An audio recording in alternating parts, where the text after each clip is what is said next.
Hi, this lesson is the guided poetry reading for the poem Speech to the Young. You're going to need two things. The first thing is you're going to need your guided poetry paper, which can be found in your Module 11 packet. And it's the one right after the one on From Mother to Son. And it looks just like this.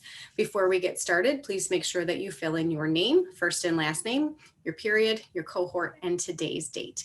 Just like we did last time, we have this making inferences part. We'll be filling that in after we read the poem. So you also need your textbook, and we're going to turn in our textbook to page 194, and it looks like this. We see a pretty long title actually at the top. I keep shortening it to Speech to the Young, but we also see Speech to the Young, Speech to the Progress Toward, among them, Nora and Henry III by Gwendolyn Brooks. Say to them, say to the downkeepers, the sun slappers, the self-soilers, the harmony hushers. Even if you are not ready for day, it cannot always be night. You will be right, for this is the hard home run. Live not for the battles won. Live not for the end of the song. Live in the along.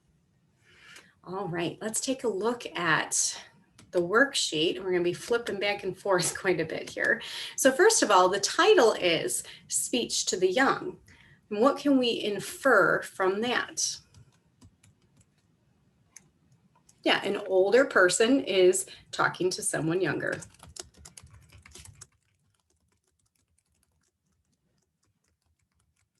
We could go a little bit further too when we see speech to the progress toward, because we know not only is she talking to someone younger, but she's encouraging them to make progress and to make improvement.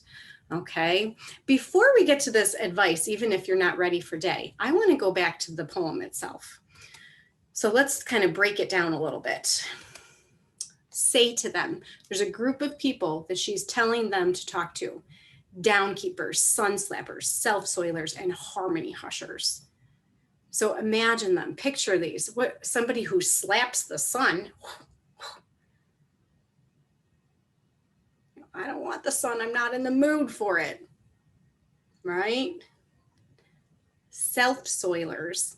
Now that's a pretty negative term. I don't think she means it literally, but if you think about that literally, like a baby who self-soils, that's pretty disgusting.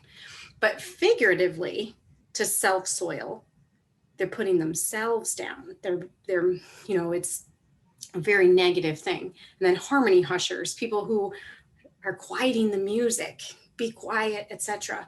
All of these people, downkeepers, sun slappers, self-soilers, and harmony hushers, what type of people are these? They're very negative, right? So she's telling these negative people, or she's telling the young people to tell the negative people. And I'll think of somebody like this, I'm sure.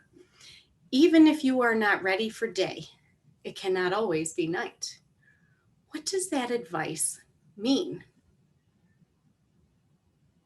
Now, I always imagine when my kids were little and it was really difficult to get them up.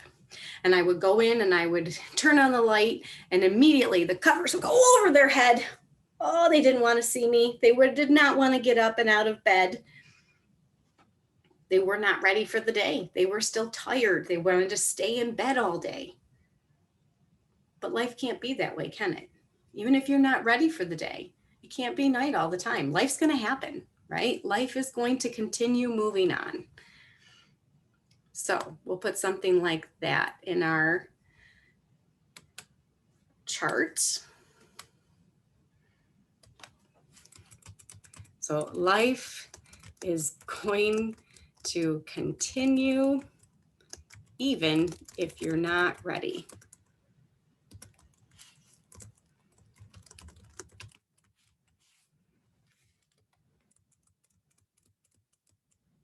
All right.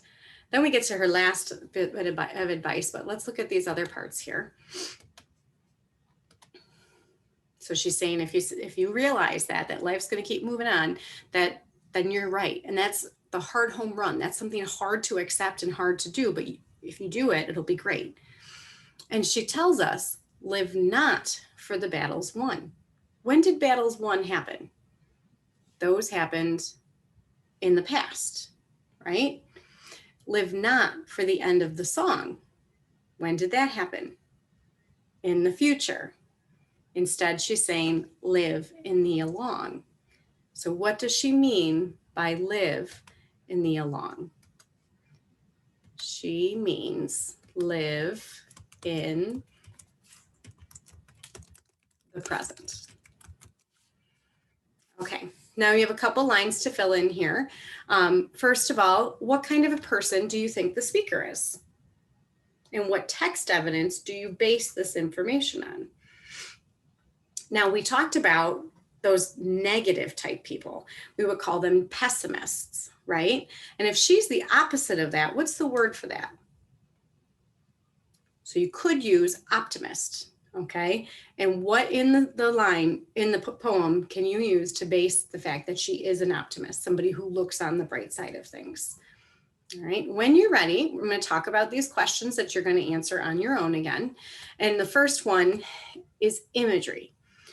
Just like we did in the last one, identify one image in the poem that you like and write a paragraph explaining what you think it is, what it looks like, or what it might act like. And remember that a paragraph is set up like an ACE answer. So introduce the image in your topic sentence, use text details to explain it, and then give me a conclusion at the end. Pause the video and come back when you're ready. All right, this one is new. We see the idea of repetition. Identify repeated words and alliteration in speech to the young and tell how this repetition affects the reader. So I'm looking for two things. Let's go to the poem and we're going to talk about it. So repetition would be words that are repeated. And we see say, live, live, live. Why would she emphasize those particular words? Okay, so that's one part of your ACE answer. The other part I ask for is alliteration. Now remember that alliteration is the repetition of beginning consonant sounds. Where can we find alliteration?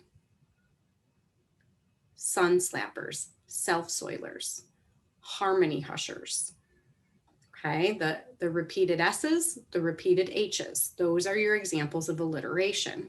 So those are the examples that you're going to pull and need to explain.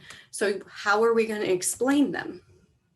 What was the point? Why are they there? How do they help to emphasize her point? Okay, so make sure that you answer that. And that needs to be an ACE answer. It does not have to have a conclusion, but you need to clearly explain it.